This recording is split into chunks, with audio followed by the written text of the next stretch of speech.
नमस्कार, जय हिंद। कैसे हैं आप लोग? मिश्रा डिफेंस इंस्टीट्यूट के यूट्यूब चैनल पे मैं जीएस टीचर अजीत सर आप सभी का स्वागत करता हूं, अभिनंदन करता हूं। फिर से आप लोगों के लिए करंट अफेयर्स का अगला लेक्चर लेकर के आ गया हूं। आज मैं शुरू करने जा रहा हूं आप लोगों को करंट अफेयर्स का लेक्चर नंबर 7। ध्यान दीजिएगा, शुरू से अंत तक बने रहिएगा। बहुत सारी जानकारियां आपके लिए लेकर के आया हूं। दोनों ही लैंग्वेज में मैं आपको यहाँ पे डिस्क्राइब करूंगा, डिफाइन करूंगा, चीजों को बताऊंगा, तो ध्यान दीजिएगा यहाँ पे। हाँ चलिए ठीक है ना। पहला, who become winner of Asia mixed badminton 2025, बोल रहा है कि कौन एशिया मिक्स्ड बैडमिंटन 2025 का विनर बना, विजेता बना, है ना।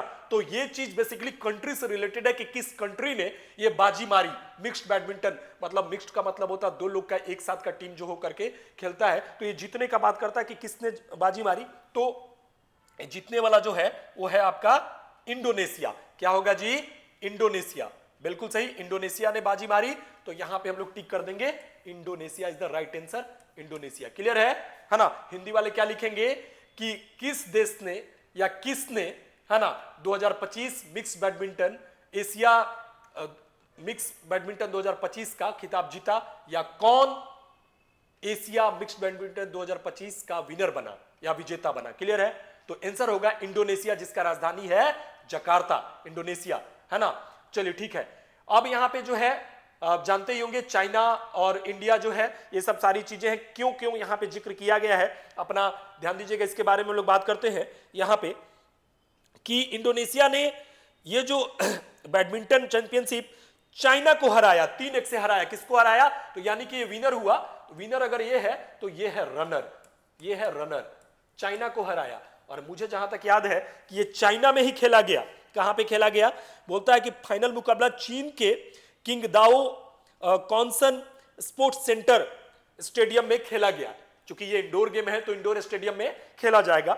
इससे रिलेटेड अगर हम लोग और बात करें तो बहुत सारी बातें हैं यहां पे, और आगे चलते हैं नेक्स्ट। क्योंकि मोटा मोटी चीजें जो है यहां पे हो गया, स्पोर्ट्स से रिलेटेड जो बात थी। अब हम लोग नेक्स्ट बढ़ते हैं, सेकेंड नंबर, है ना।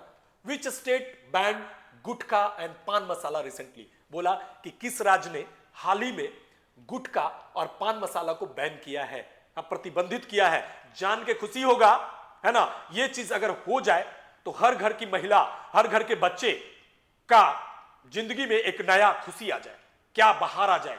देखिएगा, मैं बताना चाहता हूं बेसिकली, जी हां, गुटखा और ये चीज जो है हम उनका बहुत बहुत तहे दिल से शुक्रगुजार करने चाहेंगे। उन भारत के सारे राज्य की तरफ से, अपना राज्य तो है ही, तो इसका आंसर होगा झारखंड।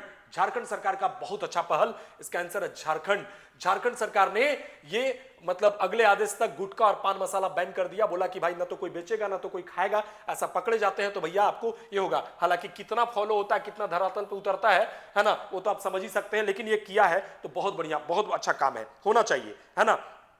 नशा जो है नाश का कारण होता है, तो ये लत तो छूटना ही चाहिए व्यक्ति का, है ना। चलिए, इसमें और क्या क्या चीज हम लोग जान सकते हैं इससे, है ना। तंबाकू, निकोटीन, ये सब चीजों को छोड़ने का, है ना, उत्पाद बिक्री भंडारण सब पे प्रतिबंध लगाया गया है फिलहाल। तो ये चीज किया गया है। आप देखेंगे नेट पे हर जगह कि झारखंड में गुटखा और पान मसाला पर लगा प्रतिबंध, है ना। हेमंत सोरेन सरकार, तो देख सकते हैं बहुत बढ़िया इनका है पहल। हम इनका ये करेंगे, तारीफ करने की बात तो है ही, है ना। आगे बात करते हैं नेक्स्ट, थर्ड नंबर हम लोग आ जाते हैं। The new CM of Delhi till date, बोल रहा है अभी तक, क्योंकि बाद में आप देखेंगे तो इसलिए मेरा एक आदत रहता है मेरा करंट अफेयर्स में कि मैं टिल डेट लिखता हूं। हो सकता है कोई 1 महीना बाद देखे, 2 महीना बाद, तो चीजें एक दिन में बहुत बदल जाती है। तो आज मैं बता रहा हूं तो अभी तक का अगर दिल्ली सीएम का बात करेंगे तो कौन है? न्यू, एकदम युवा बोल सकते हैं। जो दिल्ली सीएम बनी है, सीएम बनने के लिए मिनिमम एज कितना होता है, कौन बताएगा? कमेंट करेंगे, हम देखना चाहेंगे कि कोई कितना सीरियस है, कितना बता सकता है। मुझे लगता है कि आधे से अधिक लोग रॉन्ग आंसर बताएंगे अगर अपने से बताएंगे तो। मेरा पॉलिटी का क्लास कर लीजिए, एक क्लास में 10 क्लास का चीज क्लियर हो जाता है। खैर चलिए, तो बात करते हैं। सुषमा स्वराज जो नाम दिखा रहा है, मुझे जहां तक मालूम है कि दिल्ली की प्रथम, ये यानी कि फर्स्ट सीएम थी, ये फर्स्ट, है ना। और ये जो शीला दीक्षित थी ये सेकेंड हो गई, और ये अतिशी जो हो गई थर्ड हो गई, और ये रिसेंट या 4 हो गई रेखा गुप्ता। अभी जो बनी है रेखा गुप्ता, सब जगह ए ही लिखा गया है जी। तो बेसिकली ध्यान दीजिएगा, ए नहीं होगा, बी होगा, और ये जो होगा सी होगा, और ये जो होगा डी ऑप्शन होगा, है ना। ध्यान दीजिएगा, डी। तो ठीक है, तो पहली थी सुषमा स्वराज, दूसरी थी शीला दीक्षित, तीसरी अतिशी आप पार्टी से, आम आदमी पार्टी से, और अभी बीजेपी की रेखा गुप्ता है ना। तो इनका काफी अच्छा ये रहा है, पृष्ठभूमि रहा है इस क्षेत्र में। तो एक अच्छी कर्मठ योग्य महिला है जो इस कार्यभार को संभाली है। लोगों को बहुत आशा है कि दिल्ली में एक नया कुछ सुधार होगा, एक अच्छा कार्य होगा। चलिए हम लोग भी देखेंगे, उनसे इंस्पायर होने का चीज है। आगे बढ़ते हैं हम लोग नेक्स्ट चीज।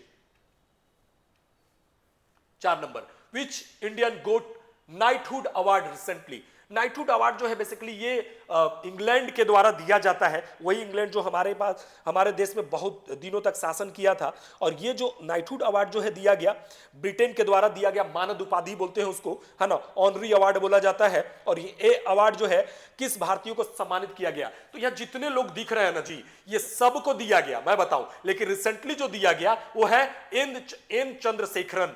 एन चंद्रशेखरन को जो है रिसेंटली दिया गया। और अगर आप सर्च करेंगे तो पहली बार जो दिया गया था, फर्स्ट टाइम दिया गया था सुनील भारती मित्तल, जो कि एयरटेल के फाउंडर है ना, उनको मिला। और रतन टाटा को भी मिला है, पंडित रविशंकरन को भी मिला है, और एन चंद्रशेखरन जो है, ये तीनों के तीनों जो है टाटा एंड सन्स के जो है मतलब मेंबर रहे हैं। टाटा सन्स के चेयरमैन एन चंद्रशेखरन को ये मिला गया, नाइटहुड का सम्मान दिया गया ब्रिटेन के द्वारा। और ये इससे पहले यह सम्मान रतन टाटा और पंडित रविशंकर को प्राप्त हो चुका था।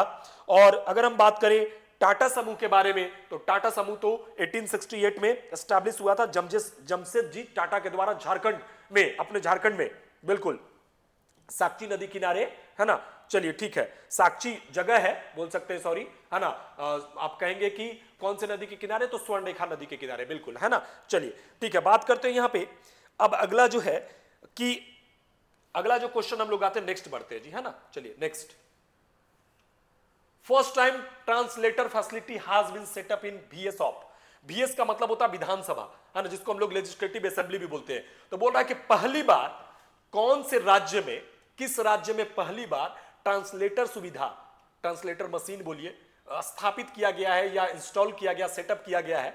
क्योंकि देखिए क्या होता है ना कि लोग कौन भाषा में भाषण दे रहा है, इंग्लिश में, हिंदी में, और सामने वाला, सुनने वाला कौन भाषा का है, क्योंकि वहां के लोकल है। तो ये जो ट्रांसलेटर मशीन होगा, ये लोग अपना कान में, कोई हिंदी में बोल रहा है लेकिन उसको सुनाई देगा अवधी में, ब्रज में, भोजपुरी में, बुंदेलखंडी में, अंग्रेजी में, जिसमें चाहेगा उसमें सुन सकता है। तो ये पहला बार भारत में ऐसा हुआ है कि फर्स्ट टाइम इंडिया में ये किया गया। कौन से? यूपी में, जहां के सीएम जो है योगी आदित्यनाथ है। तो वो किस राज्य की विधानसभा में जो है ये पहली बार अनुवादिक सुविधा का ये शुरुआत या किया गया, पहल किया गया। तो आंसर क्या होगा? यूपी। आंसर होगा यूपी विधानसभा। चलिए राइट, आगे चलते हैं next. 6 number, where has the first all India conference of transgenders been held. बोला कि कहां पे भारत का पहला ऑल इंडिया ट्रांसजेंडर्स का कॉन्फ्रेंस जो है 2025 या कॉन्फ्रेंस जो है पहली बार भारत का मतलब हुआ, या मतलब क्या बोलेंगे, संपन्न हुआ। भारत का पहला ऑल इंडिया ट्रांसजेंडर का कॉन्फ्रेंस कहां पे हुआ, है ना। तो इसका आंसर होगा, जनरली जो कॉन्फ्रेंस की बात करते हैं हम लोग, तो कॉन्फ्रेंस जनरली सबसे ज्यादा कहां पे होता है बताइए, आप लोग कमेंट कर सकते हैं, है ना। लेकिन अगर आप ऐसा सोच रहे हैं तो गलत है। लेकिन इसका एग्जैक्ट आंसर क्या होगा, इसका जो आंसर होगा, है ना, ये में कि ट्रांसजेंडरों का जो ये हुआ, इसका आंसर होगा, यहां पे देखिए मैंने नहीं दिया, ये पहला बार ऐसा हुआ कि मैं जब भी देता हूं तो ये चीज हम दे देते हैं कि भाई ये, तो इसका आंसर होगा नन ऑफ दीज। इसका आंसर क्या होगा? None of these. None of these यानी नन ऑफ दीज होगा तो क्या होगा? अजमेर, बिल्कुल, है ना। अजमेर जो कि राजस्थान में है, अजमेर राजस्थान, है ना, राजस्थान। ठीक है, ख्वाजा मुइनुद्दीन चिश्ती का दरगाह भी है यहाँ पे, लोग जाते हैं घूमने के लिए। 2.5 दिन का झोपड़ा भी है यहाँ पे। अजमेर जो है ना, सूफी संत है, मुस्लिम के लोग घूमने जाते हैं, बहुत ही अच्छा एक मतलब दार्शनिक या हिस्टोरिकल प्लेस है। लोग हर धर्म के लोग जाते हैं, जाना भी चाहिए, है ना। ये चीज होता ही है ना, क्योंकि मैं तो कहता हूं कि मम दृष्टि ने सर्वै धर्म समान भाजन दृष्टवा, मेरी दृष्टि में सारे धर्म समान है ना। चलिए ठीक है, बात करते हैं। तो यानी कि इसका आंसर भी क्लियर हो गया, सब लोग को दिख रहा होगा स्क्रीन पे, क्लियर है ना। बोला ये, अब इसके बाद अगला चलते हैं नेक्स्ट हम लोग। आइए 7 number, India's first open air art wall museum has been inaugurated in. बोला कि भारत का पहला open air art wall museum कहां पे स्थापित किया गया या कहां पे शुरू किया गया। ये म्यूजियम कहने का है लेकिन खुला, मतलब स्ट्रीट लाइट रोड पे जो है वो पेंटिंग करने का अपना झारखंड में बहुत ऐसा है। आप देखेंगे कि ये कहां पे ऐसा किया गया इस तरह का, है ना। तो बोलता है कि ये करने का अगर हम लोग बात करें, है ना, तो इसका जो आंसर होगा 8 बॉल वाला ये हो जाएगा आपका बेसिकली न्यू दिल्ली। एग्जैक्टली इसका आंसर होगा न्यू दिल्ली में।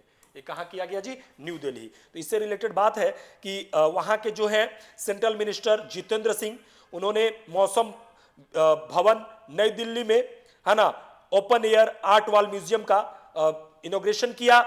और बाकी इसमें जो है दिल्ली स्ट्रीट आर्ट के सहयोग से यह विकसित किया गया। भारतीय मौसम विज्ञान जो है विभाग जो है इस यात्रा को दर्शाया है, वहां पे बहुत सारा इस तरह से किया है। और मौसम विज्ञान की बात करें तो इसका हेडक्वार्टर भी नई दिल्ली है, जो 1875 में एस्टेब्लिश हुआ है ना जी। चलिए आगे बात करते हैं। अगला नेक्स्ट आ जाइए 8 number. India sent first sea consignment of pomegranate to which country? बोला कि भारत ने पहली बार समुद्री खेप, कंसाइनमेंट मतलब होता खेप, समुद्री खेप, क्या चीज का? पोमेग्रेनेट का, अनार का, है ना। भारत ने पहली बार अनार का समुद्री खेप जो है किस देश को भेजा? ये भारत का तरफ से एक पहला पहल है जो कि अपेडा के द्वारा, अपेडा की मदद से किया गया है। और ये जो किया गया ये कहां पे किया गया? किस देश के लिए? ऑस्ट्रेलिया, जिसका कैपिटल क्या है जी? Canberra. Australia, Australian dollar currency, है ना, ऑस्ट्रेलिया के लिए। तो ये जो बात करेंगे हम लोग यहां पे भेजा गया। और अगर हम लोग बात करें कि अपेडा जो मैंने बोला तो उसका फुल फॉर्म होता है the agriculture and processed food products exports development authority, APEDA, यानी कि कृषि और प्रसंस्कृत खाद्य उत्पाद निर्यात विकास प्राधिकरण, है ना। समुद्र के रास्ते ऑस्ट्रेलिया में ये भेजा गया भारत का अनार, ठीक है ना। अनार बहुत ही पौष्टिक फ्रूट है। हाँ, लोग बोलते हैं कि एक गिलास अनार का जूस रोज पीजिएगा तो ब्लड बन जाएगा। हालांकि कहा जाता है कि आप अगर ये चुकंदर सबसे ज्यादा ब्लड देने वाला है, चुकंदर जो बीट बोलते हैं हम लोग, बीटरूट, वो पीजिए, गाजर का जूस पीजिए, ये सब आपके शरीर के लिए बहुत फायदेमंद है। हालांकि सब चीज ठीक है, जूस तो पीना ही चाहिए। हाँ, हम भी पीते हैं, ट्राई करते हैं, है ना। चलिए ठीक है, आगे बात करते हैं नेक्स्ट हम लोग यहाँ पे, है ना। अगला आते हैं, इसके बाद नेक्स्ट बात करते हैं, है ना। चलिए next 9 number, second last, the number 1 batsman in the ICC ODI ranking till date. देखिए मैं टिल डेट जरूर लिखता हूं, समझ पा रहे हैं क्यों? क्योंकि भैया कल कोई और हो जाएगा तो बोल रहा है कि पहला बैट्समैन, बोला कि भारत का वो बैट्समैन जो कि पहला बैट्समैन बना है आईसीसीआई, है ना, वनडे इंटरनेशनल में सॉरी, इंटरनेशनल क्रिकेट काउंसिल जो है, the number 1 batsman in the ICC ODI ranking till date, अभी तक, है ना, आईसीसी ओडीआई रैंकिंग में पहला बैट्समैन कौन बना है? भारत का पहला बैट्समैन कौन बना है? इसका एग्जैक्ट आंसर होगा शुभमन गिल। आंसर होगा शुभमन गिल। इन्होंने बाबर आजम का जो है रिकॉर्ड तोड़ा है, इन्होंने बाबर आजम का रिकॉर्ड तोड़ा है और शुभमन गिल आंसर हो जाएगा। अगर हम लोग बात करें तो इसमें जो टॉप 3 का बात करें तो फर्स्ट है शुभमन गिल, दूसरे हैं बाबर आजम और तीसरे हैं रोहित शर्मा। बिल्कुल इस तरह से जो है तो फर्स्ट सेकंड थर्ड मैंने दिखाया है, ध्यान रखिएगा। तो ये तो हो गया। अब आते हैं लास्ट क्वेश्चन में हम लोग, लास्ट, है ना। चलिए last but not list, 10 number, which company has launched Majorana 1 chip? बोला किस कंपनी ने मेजराना 1 चिप को लॉन्च किया? किस कंपनी के द्वारा मेजराना 1 चिप लॉन्च किया गया? तो मैं बताऊं, आईबीएम एक विश्व की बहुत बड़ी कंपनी है जहां पे हमारे इंस्टीट्यूट के बहुत सारे बच्चे भी हैं, है ना।